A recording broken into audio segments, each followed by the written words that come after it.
जब मैं वन में रहने लगा, बाबा ने आदेश दिया कि बच्चा सरजू जी के 2 धारा थे, धारा पार करके जंगल में चले जाओ।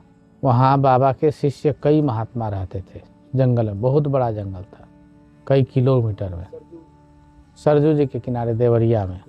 नीली गाय, सुअर और हिरन और लकड़बग्घा रहते थे उस जंगल में। तो जंगल में हम गए रहने के लिए, तपस्या करने के लिए। जब जंगल में हम चले गए तो बिना खाए तो मंगल होता नहीं ना। डर वर तो कोई, डर से तो मैं पहले ही पार हो चुका था।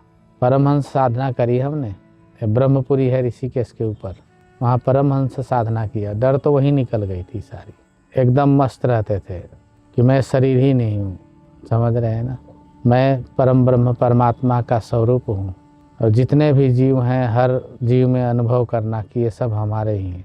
लेकिन अब साधना है, अब 3-4 दिन 5 दिन के बाद ऐसे लगा जैसे भूख बहुत लग रही है।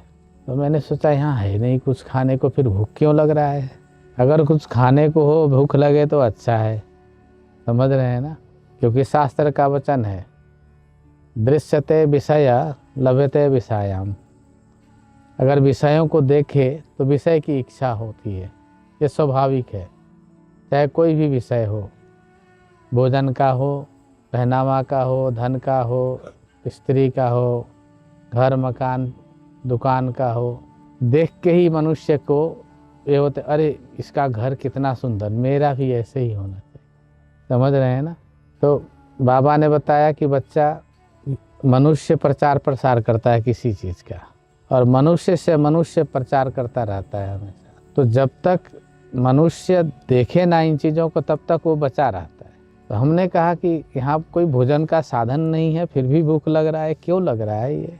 तो बबूल का पेड़ था, उस पर मैंने अपना मचान बनाया था। उसी पे दिन रात को उस पे चले जाते थे और दिन में नीचे रहते थे, नीचे घास फूस जोड़ करके। हाँ, झोपड़ी क्या, उसमें पानी बरसे तो नीचे आ जाएगी पानी, ऐसी झोपड़ी थी।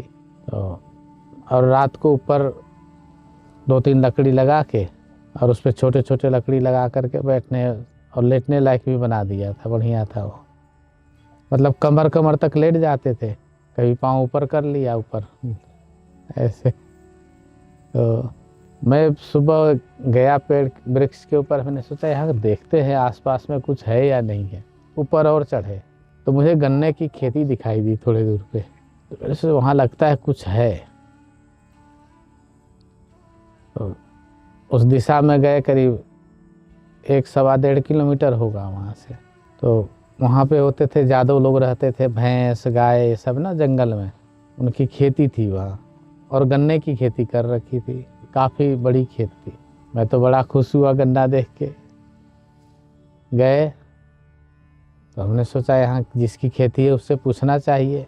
तो मैंने सोचा अगर पूछें और वो मना कर देगा तो, तब हमने बोला, राम जी की चिड़िया राम जी का खेत, खा ले चिड़िया भर भर पेट। सब राम जी के हम चिड़िया हैं और राम जी का खेत है। हमने राम जी को बोला, राम जी आपके गन्ने को मैं ले रहा हूँ। 2-3 गन्ना वहाँ से लिया, तैयार नहीं था, कुआर का महीना था, थोड़ा पूरा तैयार नहीं था। लेकिन कहावत है ना कि भूख न जाने बासी भात, नींद न जाने टूटी खाट, प्रेम न जाने जात पात, और मार न जाने किसका हाथ। जब मारने लगता है आदमी तो पता नहीं कहाँ लगे, वो पता नहीं रहता है। तो उखाड़ के ले आए, बैठ करके पहले तो वहीं थोड़े दूर पे जाके चूसे, फिर लेके आए जहाँ रहते थे वहाँ, फिर शाम को चूसे, फिर सवेरे चूसे। 6 महीने तक गन्ना की खेती रही, और गन्ना वाला समझ गया कि कोई ना कोई गन्ना लेके जाता है यहाँ से। अब नहीं, दिन में जाते थे। नहीं, उस समय वो लोग गाय भैंस दूध निकालना है इसमें बिजी रहते, तो उसी समय जाते थे हम, सवेरे सवेरे 8-9 बजे 9 बजे तक लेके आ जाते थे।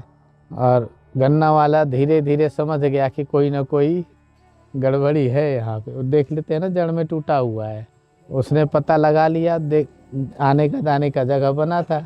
पीछा किया तो मैं लेके आता गन्ना, और एक पुराना पेड़ था सूखा हुआ गिरा हुआ, उस पर बैठ करके वहीं से चूस, और वहाँ गन्ने का चूसने के बाद जो बचता है उसका ढेर बना हुआ था। और मैंने भी इसलिए रखा था कि जब जाड़ा आएगा तो इसको जला के तापेंगे। आया, उसको देख के होश ही उड़ गया। बोला आप यहाँ कितने दिन से रहते हैं? हमने कहा पता नहीं, दिन तो नहीं पता, नवरात्रा खत्म हुआ था उसके बाद आए थे। बोला ये गन्ना आप चूसे हैं? हमने बोला हाँ मैंने चूसा है भाई। बोला आपको पता है कहाँ से लेके आए गन्ना? हमने कहा ना। बोले आप हमारे खेत से लेके आए हैं। तो हमने कहा सब खेत तो राम जी का है भैया। बोले हमारे अंदर भी राम बोलते हैं। तो हमने कहा गलती हो गई। बोले नहीं, आपको पूछना चाहिए था, आप साधु हैं।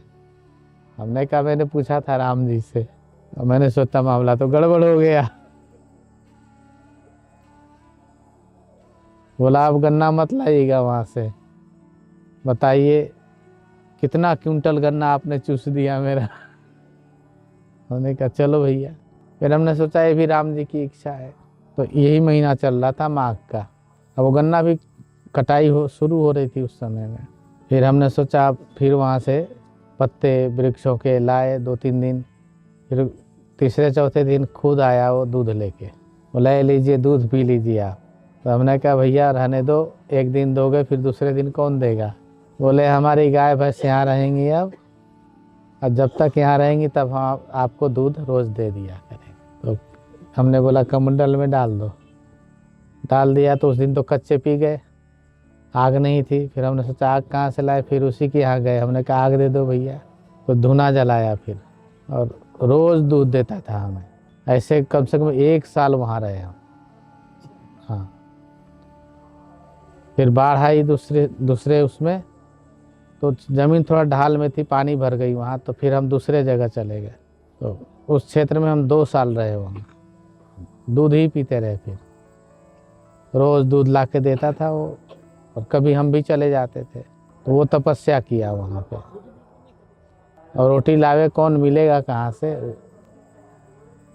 अब रोटी के लिए तो तवा भी चाहिए, तवा नहीं तो आग चाहिए, फिर बनाओ ये करो, लफड़े में कौन पड़ने जाए। दूध ला के आता था, बस उबाल देता था, थोड़ा सुबह पी लिया, थोड़ा शाम को पी लिया, बस भजन कर। उस समय हमारे शरीर की हड्डी गिन सकते थे आप, ऐसा शरीर था, एकदम दुबला पतला शरीर। तो ये तप होता है।